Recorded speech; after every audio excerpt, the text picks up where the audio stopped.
इस कार्यक्रम के पुण्यार्जक हैं Bhamashah Shriman Saubhagyamal ji Kataria, Shri Rajendra ji Kataria, Shrimati Neelam Devi, Rohan, Amita, Raunak, Manas Kataria, Ahmedabad. Insurance brokers private limited, Kataria insurance brokers private limited. बीमा से संबंधित सभी प्रकार की सेवाओं के लिए संपर्क करें। Toll free number 1800-270-9080, 7069103000। Mail ID support@policyleader.co.in, enquiry@kataria.co.in, online@policyleader.co.in। जितना पढ़ोगे, जितना ज्ञान हासिल करोगे, उतना ही कंफ्यूज हो जाओगे। नो स्टडी, स्टडी नहीं है, कोई कंफ्यूज ही नहीं रहा है, सोचना ही नहीं है कुछ भी, क्योंकि स्टडी नहीं है। ऐसा भी लोग कहते हैं, क्योंकि वो स्टडी कौन सी है उसकी? अज्ञानता की ओर ले जाने वाली, दिमाग को भरने वाली और हृदय को खोखला करने वाली। ऐसी पढ़ाई है, शब्दों की कतारें भर दी दिमाग के अंदर, रट लिया रट्टू तोते की भांति, लेकिन उसको जीवन में, व्यवहार में कुछ है ही नहीं, बस ऐसे ही रट लिया। ऐसी ही स्थिति है। ज्ञान ही भव का मूल है, ज्ञान ही भव का कुल। वही ज्ञान भव का कुल यानी किनारा भी दिला सकता है, बशर्त ये है कि राग सहित प्रतिकूल है। ज्ञान प्लस राग बराबर संसार। समझ में आ रहा है ना?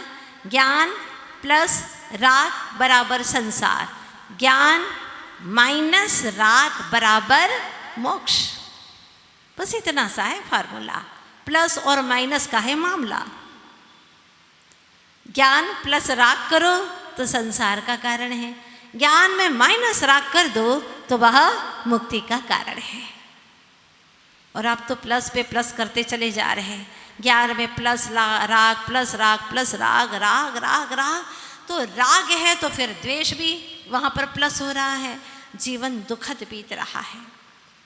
जब तक सम्यक ज्ञान प्रकट नहीं होगा तब तक दुख का समापन हो नहीं सकता। आचार्य भगवान कहते हैं कि वह ज्ञान भी तुम्हारे भीतर है और अज्ञान भी तुम्हारे भीतर है। राग सहित प्रतिकूल है, राग रहित अनुकूल। चुन चुन इसमें उचित को। इतने सारे यहाँ पर श्रोतागण बैठे हुए हैं।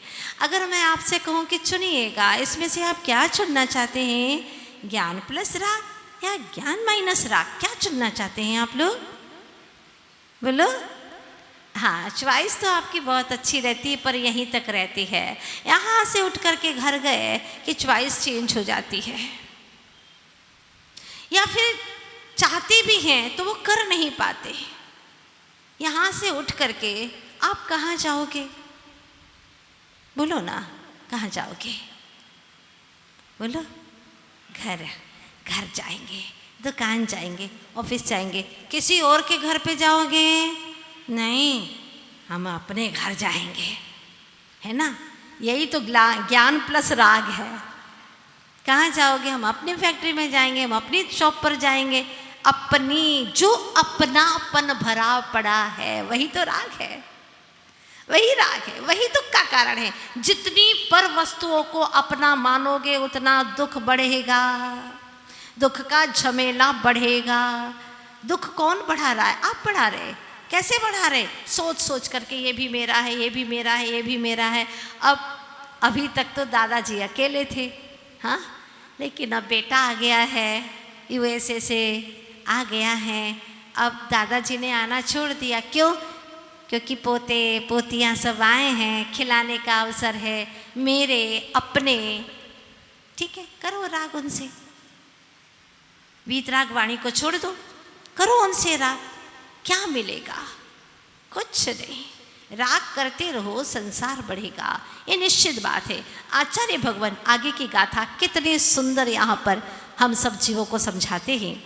व्यवहारिणयो भासते जीवो देहो यहवधि खलो एको। बोलिएगा, व्यवहारिणयो णर्दुनिच्छयस्य जीवो देहो एकदा विकट्ठो। पढ़ ही नहीं पा रहे हो, कैसे जीवन में लाओगे? अच्छे से पढ़िएगा हमारे साथ। व्यवहारिणयो भासते जीवो देहो यहावधि खलो एको न दुनिचयस्य जीवो देहो ये कदावि कट्ठो। ये प्राकृत भाषा है, कितनी सुहानी भाषा है, कितनी मीठी भाषा है। व्यवहारणयो भासती, हे चेतनात्माओं, तुमको व्यवहारने से भासता है। क्या भासता है? कि जीवो देहो यो हवधि खलु इक्को, जीव और देह यानी शरीर दोनों एक हैं, इक्को यानी एक है, इकट्ठे हैं, ये दोनों एक ही हैं। कौन से नए से आपको ऐसा भासित होता है? व्यवहारने से। भासदी शब्द डाला है, एक एक शब्द क्या चुना है कुंद कुंद महाराज ने। भासदी, अरे तुमको भासता है, ऐसा है नहीं, एक्चुअली वास्तव में ऐसा है नहीं, तुमको भासता है। जैसे ओस की बूंदें पानी जैसी भासती हैं, पर वो पानी नहीं है। ओस की बूंदें पानी जैसी लगती हैं, पर पानी है क्या? नहीं है, पानी नहीं है, ओस की बूंदें हैं। ओस की बूंदों को चाटने से प्यास कई गुना बढ़ जाती है, जबकि पानी पीने से प्यास बुझ जाती है। तो व्यवहार से ऐसा भासित होता है। कैसा भासित होता है? ध्यान से सुनो कि जीवो देहोय हवधि खलु इक्को, शरीर और आत्मा एक है। ये व्यवहार नए से तुम्हें लगता है, तो आप 24 घंटे कौन से नए का आलम्बन ले रहे हैं? व्यवहार नए का। क्या बोलते हैं? मैं आ रहा हूँ, मैं आ रहा हूँ, मैं आ रही हूँ।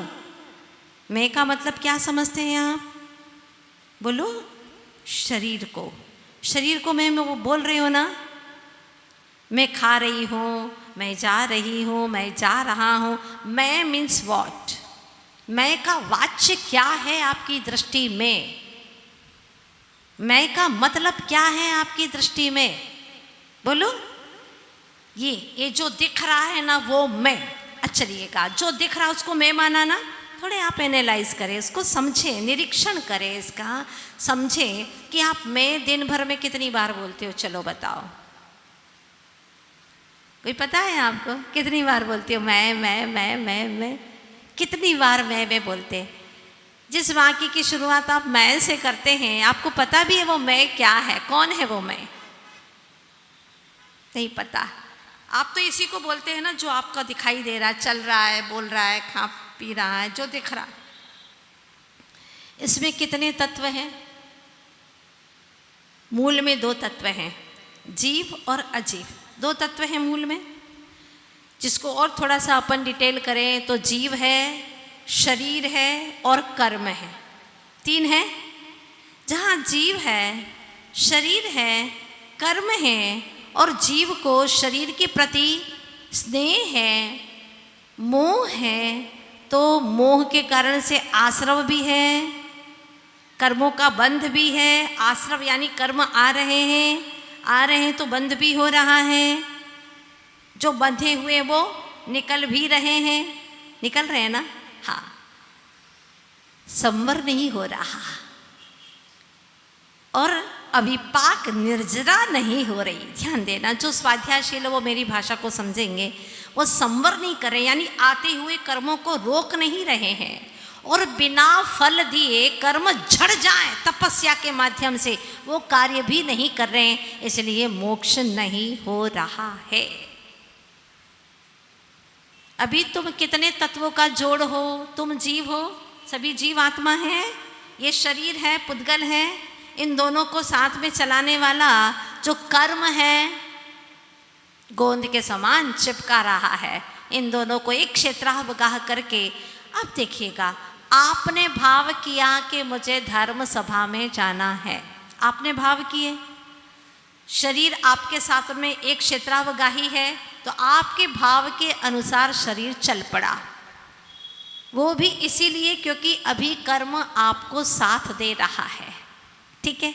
कभी कभी ऐसा होता है कि भाव करो भी तो भी शरीर नहीं चल पाता, जैसे किसी ने भाव कर लिए लेकिन लकवा लगा हुआ है, नहीं जा सकता, अथवा इतना कॉन्शियस है कि वह भाव तो करता है जाने का लेकिन चलने की क्षमता नहीं है उसके पास में, बिल्कुल एक कदम उठा ही नहीं पाता, पड़ा ही रहता है। मतलब ये है कि कर्म साथ नहीं देते। अभी आप सोचना, तुम्हारे भावों के अनुसार कर्म तुम्हें साथ दे रहे हैं, ये सबसे बड़ी तुम्हारी अनुकूलता है। अब इस अनुकूलता में भी तुम अच्छे कार्य नहीं करोगे तो जब तुम्हारे शरीर की इंद्रियां शिथिल हो जाएगी तब क्या करोगे? तुम क्या करोगे? उस वक्त तो तुम्हारी परिस्थिति ही नहीं रहेगी कुछ करने की। भाव करते रहो नपुंसक की भांति, लेकिन कुछ भी कर नहीं पाओगे। आज तुम्हारी 5 उंगली घी में है अपनी भाषा में, मतलब हर चीज अनुकूल है। फिर बहाने मत करो। क्या करें, हम तो 10 लक्षण में पूरा 10 दिन धर्म ध्यान करना चाहते हैं, लेकिन क्या होता है? ये सारी चीजें, सारे बहाने हैं। इंसान चाहे तो अपने आप को परमात्मा बना सकता है, इतनी क्षमता है उसके पास में। अब हम परमात्मा बनने के लिए ही इस जन्म को धारण किए हैं। एक एक भव, एक एक समय हमारा एक एक भव के बराबर है। इतना कीमती है, कहीं खो मत देना। अनमोल है हमारा ये जीवन, जो ज्ञान हमें प्राप्त हुआ है। अभी आप सबकी कषाय मंद है, जितने भी श्रोतागण यहाँ बैठे हैं सबकी कषाय मंद है, शांत परिणामी है। अगर शांत परिणामी नहीं होते तो कहीं आप लोग युद्ध करने के लिए बैठे होते, किसी से विवाद करते, घर में झगड़े करते। देखो कई लोग बैठे बैठे कर रहे हैं, फुर्सत ही नहीं है उन्हें, व्यर्थ की बातों में पड़े हुए हैं, इधर उधर की बातें सुन रहे हैं। लेकिन जिनेंद्र भगवान ने, जो प्रभु परमात्मा ने कहा है, उसको सुनने के लिए भाव नहीं होते उनके। तो तुम्हारी कम से कम कषाय मंद हुई है, आत्मरुचि जागृत हुई है, यहाँ तक तो आ गए, पर अब लौट करके जाना मत। अभाव तो रहेंगे जिंदगी में, कोई ऐसा व्यक्ति नहीं जिसको सर्व सुखियापना मिल जाए। संसार में सुख सर्वदा काहू को ना दिखे, कोई तन दुखी, कोई मन दुखी, कोई धन दुखी दिखे। संसार में सुख सर्वदा काहू को ना दिखे। एक महिला, इकलौता बेटा मर गया। लोगों ने कहा मर गया, पर वह मानने को तैयार नहीं है। मेरा इकलौता बेटा, मेरे जीवन का आधार, स्वामी तो है ही नहीं, और बेटा का ही जीवन का आधार था। वो नहीं जा सकता मुझे छोड़ करके, वो नहीं गया है। लोग कहते नहीं वो चला गया है, इसकी श्वास नहीं चल रही है मानो, लेकिन वो मानने को तैयार नहीं है। अगर तुम कहते हो मर गया तो उसको जीवित करो, करो इसको जीवित। किसी को छूने नहीं देती है, रो रही है माँ। तब कुछ लोगों ने कहा, कुछ विचार किया और कहा देखो तुम्हारे बेटे को एक संत हैं, वो जीवित कर सकते हैं। उनके पास में ऐसे नुस्खे हैं कि वो तुम्हारे बेटे को जीवित कर सकते हैं। अच्छा, उसकी आंखों में चमक आई है, वो जीवित कर सकते हैं। जो तुम कह रहे हो कि मरा हुआ है तो जीवित कर सकते हैं। हाँ बिल्कुल जीवित कर सकते हैं, तुम जाओ। और वो चली गई उनके पास में। संत ने कहा तुम्हारा बेटा बिल्कुल जीवित हो सकता है, कोई बड़ी बात नहीं है, लेकिन एक काम करो, तुम मुट्ठी भर राई के दाने लेकर के आओ किसी के घर से, तो वो जीवित हो जाएगा। मैं बताऊंगा वैसा करना। फिर बोले अभी गई और अभी आई। बोले सुनो सुनो, अभी एकदम भागो मत, मेरी बात सुनती जाओ। राई के दाने तो मुट्ठी भर लाना, किसी के भी घर से ले आना। अरे वो तो मुझे कोई भी दे देगा, अपने घर से नहीं, किसी औरों के घर से। लेकिन क्या संत जी जल्दी बोलो। बात ऐसी है कि उसके घर से लाना जिसके घर में कभी किसी का मरण हुआ ही नहीं हो, कभी किसी का मरण नहीं हुआ जिनके यहाँ पर, उनके घर से ले आना। अरे ठीक है, उसने सोचा नहीं सोचा, इतनी गहराई से सोचा नहीं, उसे तो अपना बच्चा जीवित करना था। जल्दी से भागी और घर में जा कर के उसने कहा राई मुट्ठी भर चाहिए मुझे। अरे भाई तुम ले जाओ, तुम्हारा बेटा जीवित हो जाए, बोरी भर ले जाओ तुम तो, लेकिन तुम्हारा बेटा जिंदा हो जाए बस। जैसे ही लोग उसको राई देते। फिर वो धीरे से पूछ बैठती, यहाँ कोई मरा तो नहीं है ना कभी तुम्हारे यहाँ परिवार में? हमारे परिवार में अभी तो कोई नहीं, लेकिन पिताजी तो मरे ही थे।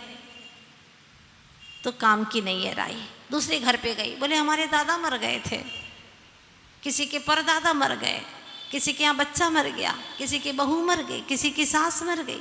जहाँ देखो वहाँ पर कोई स्थान, कोई परिवार ऐसा नहीं था जहाँ पर कभी किसी की मृत्यु न हुई हो, कभी नहीं हुई हो, ऐसा कोई घर नहीं। शाम ढलने को थी और संत ने कहा था, शाम तक अगर तुम लौट आओगी तो बच्चा जीवित हो जाएगा, अगर नहीं लौट करके आई तो बच्चा जीवित नहीं रह पाएगा। शाम ढलने को थी, सूरज अस्ताचल की ओर था। जब वह लौटे तो उसकी आँखों में एक ओर से रोशनी बुझ रही थी, लेकिन दूसरी ओर से भीतर की आँखों में रोशनी जागृत हो गई थी। उसने जान लिया, पहचान लिया, समझ लिया संसार का राज क्या है संसार रहस्य, वो समझ लेती है। और आते आते आते कुछ लोगों ने पूछा, माँ जी तुम्हारा बेटा जीवित हो गया क्या? अच्छा हो गया तुम्हारा बेटा? वो राई लेकर के आ गई क्या? उसने जवाब दिया, हाँ मेरा बेटा जीवित हो गया है। जो मेरा बेटा अनंत अनंत काल से मृत था, वो मेरा बेटा जीवित हो गया है। हो गया जीवित? हाँ जीवित हो गया है। पर तुम्हारे चेहरे पर वो रौनक क्यों नहीं है? भीतर की रौनक जो जागृत हो गई है। मेरा ज्ञान बेटा जीवित हो गया है, मेरा भेद ज्ञान का बेटा जीवित हो गया है। जो अनंत काल से मृत था वो जीवित हो गया है। Bhamashah Shriman Saubhagyamal ji Kataria, Shri Rajendra ji Kataria, Shrimati Neelam Devi, Rohan, Amita, Raunak, Manas Kataria, Ahmedabad. Insurance brokers private limited, Kataria insurance brokers private limited. बीमा से संबंधित सभी प्रकार की सेवाओं के लिए संपर्क करें। Toll free number 1800-270-9080, 7069103000। Mail ID support@policyleader.co.in, enquiry@kataria.co.in, online@policyleader.co.in।